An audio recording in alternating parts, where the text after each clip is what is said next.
ইসলাম আসলে আমাদের বাংলাদেশ দুর্নীতি মুক্ত, চাঁদা মুক্ত, এরপর টেন্ডারবাজি মুক্ত, সন্ত্রাস মুক্ত হবে ইনশাআল্লাহ।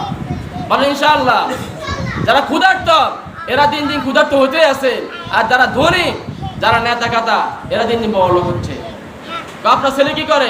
আমার ছেলে রাজনীতি করে, আর কিচ্ছু করে না। আসলে নাই বানিয়ে বলছি। অনেক সময় বলে কিনা বিয়ের জন্য গেলেন, ভাই আপনার ছেলে কি করে? আমার ছেলে রাজনীতি করে। কি করে বলেন না? কি করে? সবাই বলেন কি করে? রাজনীতি করে। রাজনীতি না করে শুয়ারি কাছে যায়, শুয়ারি হাঁটলে আর ভালো আছে, তরটা হালাল হবে, ঠিক কিনা? রাজনীতি করেন, মানুষের টেন্ডার, ওই যে রাস্তার টাকা খায়, পোলের টাকা, ব্রিজের টাকা সব তার পেটে ঢুকে, ঠিক কিনা? যে লোকে মনে করেন রাজনীতি নিয়ে পড়ে থাকে, শুধু রাজনীতি করেন আর কোনো কাজ করে না, কর্ম করে না, তার কোনো ইনকাম সোর্স নাই, ওই লোককে কখনো ভোট দেওয়া যাবে না, ঠিক কিনা? বলেন না, ঠিক কিনা? যে লোকে মনে করেন শুধু রাজনীতি নিয়ে পড়ে থাকে, শুধু দল করে, রাজনীতি করে, আর কোনো ইনকাম করে না, কোনো কর্ম করে না, কোনো ইনকাম সোর্স বলতে তার কোনো কিছুই নাই, শুধু সেই রাজনীতি করে। কি করে বলে না? কি করে? রাজনীতি করে। এমন লোককে ভোট দেওয়া হারাম। কারণ এই লোকে রাজনীতি করেন, এরপরে কি রাস্তার টাকা, ব্রিজের টাকা, দেশের টাকা, মানুষের জন্য টাকা আসবে, মানুষের জন্য চাল গম আসবে, সব চুরি করে খেয়ে ফেলবে, ঠিক কিনা?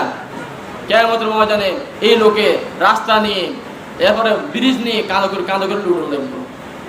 এই বান্দা, তুমি নাকি কি দুনিয়ার জমিনে মানুষের ব্রিজের টাকা, মানুষের এতিমের টাকা, অসহায়ের টাকা, রাস্তার টাকা সবগুলো নিয়েছ, মানুষেরা তোমার কারণে রাস্তা দিয়ে চলতে পারে নাই, ঠিক কিনা? আমাদের টাকা কি বিদেশের বাইরে সব চলে যায়।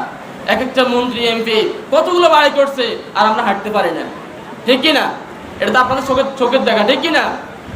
এই যে আপনারা হাঁটতেছেন, অনেক লোকের পরে ভাই নামাজ পড়তে আসেন না কেন? কখন রাস্তার যে অবস্থা, তো রাস্তার অবস্থা তো খারাপ হবে, আরো খারাপ হবে যদি আপনি সঠিক বুঝ না আসে, ঠিক কিনা?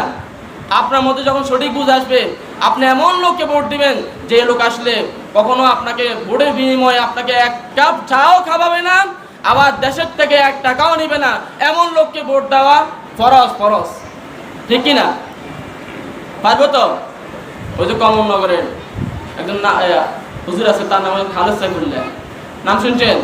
খালেদ সাইফুল্লাহ, উনি নির্বাচনের সময় 1 টাকা খরচ করে না, কোনো মানুষকে ভোটের বিনিময়ে কোনো টাকা দেয় না, মানুষেরা তাকে বিনা পয়সায় তাকে ভোট দেয়। আর যখন মানুষের জন্য রাষ্ট্র থেকে খানা আসে, বিভিন্ন ধরনের বরাদ্দ আসে, রাস্তার টাকা আসে, সে ওইখান থেকে 1 টাকাও নেয় না। এই বুঝ কে দিয়েছেন? বলো না, কে দিয়েছেন? ইসলাম দিয়েছেন।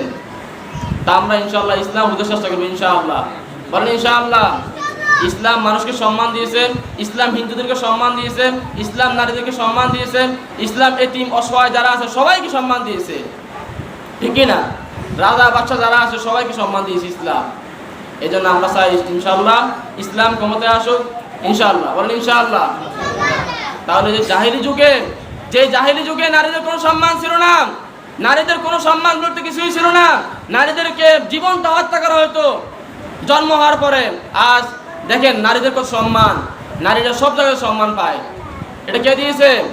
ইসলাম দিয়েছে। আল্লাহ তাআলা আমাদের প্রত্যেককে ইসলাম বুঝার তৌফিক দান করেন, আমিন। বলেন আমিন।